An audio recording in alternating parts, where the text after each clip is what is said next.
ఆమ్చూర్కు మద్దతు ధర లేదని నిజామాబాద్ రైతులు ఆవేదన వ్యక్తం చేస్తున్నారు. గతేడాది రికార్డు ధరలున్న ఆమ్చూర్ ప్రస్తుతం నేలచూపులు చూస్తుండటంతో కర్షకులు ఆందోళన చెందుతున్నారు.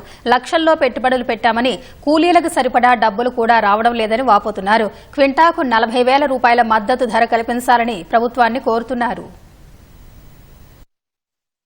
గత సంవత్సరము ఎక్కువ రేటు ఉండే 40-50 దాకా ఉండే. ఈ సంవత్సరము రేట్లు లేవు, రైతు నష్టపోతున్నాడు. తీయడకాయలు అమ్మడానికి కూడా రేట్లు ఎక్కువ లేవు.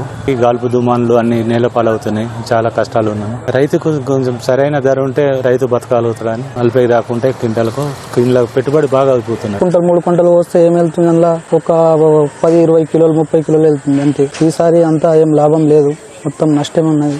10-15 సంవత్సరాలు ఇక్కడ తీసుకురావట్టి అవును. ఈసారి రేట్లు కొద్దిగా డౌన్ ఉన్నాయి. పోయినసారి మంచిగా ఉండే 40,000 దాకా ఉండే, కానీ ఈ సంవత్సరం లేవు, అంతగానం రేట్లు తక్కువ ఉన్నాయి. ఇది పూతకాడ నుంచి పడితే కాయ అయ్యే వరకు కష్టాలే ఎదుర్కొని ఉన్నది రైతులు. ఈ ఆమ్చూర్ అనేది కాసిందే తక్కువ, ఆ గాలిలకు మొత్తం పడిపోయింది కాయ.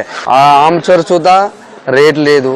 దాదాపు 6,000 నుంచి 8,000 నుంచి లాస్ట్ ఫైనల్ రేటు 15,000 అంటుంది. 30,000 పైన ఉంటే గిట్టుబాటు ధర ఇస్తుంది. మేము దగ్గర ఒక 10 ఎకరాల మామిడి తోట పట్టాము.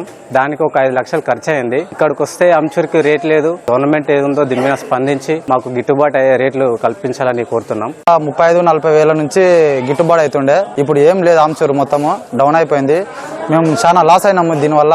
ఒక 10 ఎకరాలు 20 ఎకరాల తోట పట్టి తీసుకుని వచ్చినాం ఇక్కడికి. ఇప్పుడైతే మొత్తం డౌన్ ఉంది. గవర్నమెంట్ దీని మీద స్పందించి గిట్టుబాటు ధర తీసుకురావాలని గవర్నమెంట్ కోరుతున్నాం.